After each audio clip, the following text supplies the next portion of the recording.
कोणत्या प्रतिष्ठेच्या नगर परिषदेच्या निवडणुका आहेत त्या मुख्य लढतीवरती आपण एक नजर टाकतोय। कोकणमध्ये नारायण राणेंची प्रतिष्ठा आता पणाला लागलेली आहे। बालेकिल्ला आहे तो राणेंचा। तिकडे चिपळूणमध्ये भास्कर जाधव हे सध्या राष्ट्रवादीवरती आपल्याच पक्षावरती नाराज आहेत आणि त्यांच्या नाराजीमुळे राष्ट्रवादीचं नुकसान होईल का हे बघावं लागेल। काही दिवसांपूर्वी त्यांनी ती नाराजी बोलून देखील दाखवली होती।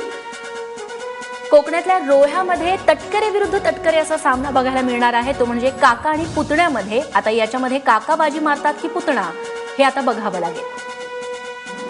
पश्चिम महाराष्ट्रातल्या अक्कलकोटमध्ये सिद्धराम आप्पा विरुद्ध सिद्धराम म्हेत्रे यांची टक्कर बघायला मिळणार आहे। प्रतिष्ठेची लढाई होणार आहे अक्कलकोटमध्ये। तर दुसरीकडे बार्शीमध्ये राजा राऊत विरुद्ध दिलीप सोपल यांच्यातली लढाई प्रतिष्ठेची होणार आहे।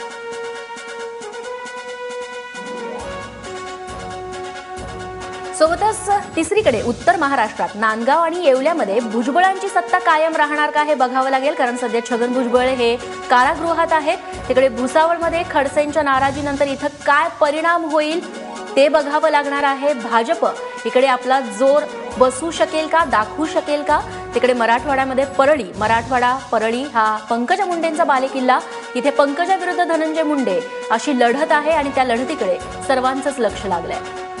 बीडमध्ये क्षीरसागर काका आणि पुतण्याच्या लढाईत कोण जिंकणार हे आता उद्या स्पष्ट होईल। आज मतदानाला इथं देखील सुरुवात झाली आहे।